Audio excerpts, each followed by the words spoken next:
Welcome back, smart mathematicians. We are working on question 2.1. It says, given the geometric series x plus 90 plus 81 goes on like that, calculate the value of x.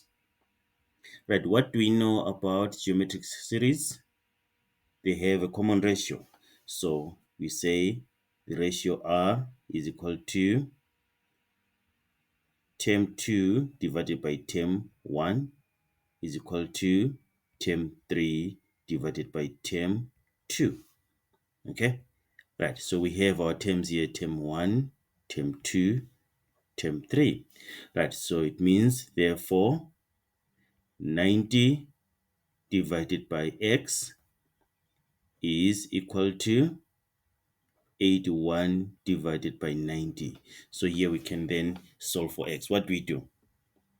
We cross multiply, isn't it? We cross multiply. So we multiply this one, x with 81, and then 90 with 90. Okay, right, and then becomes 81x is equal to 8,100. Then we divide by 81 both sides, and then we get that x is equal to 100. So it means x there is our first term. Okay, is there any other way we can do to solve for x here? Let me see. So we could have said, oh, let's multiply by x on both sides so that it goes up, or just invert everything. Let's just say x over 90. Okay, this one goes up, and then this one goes down. Then do the same thing here. Do the same thing there. Okay, is equal to 90 over 81. And then we multiply by 90 on both sides of the equation.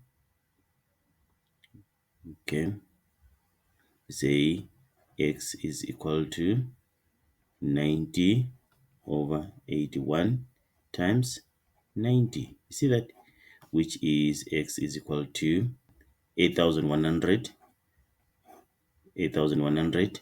divided by 81, which is x is equal to 100.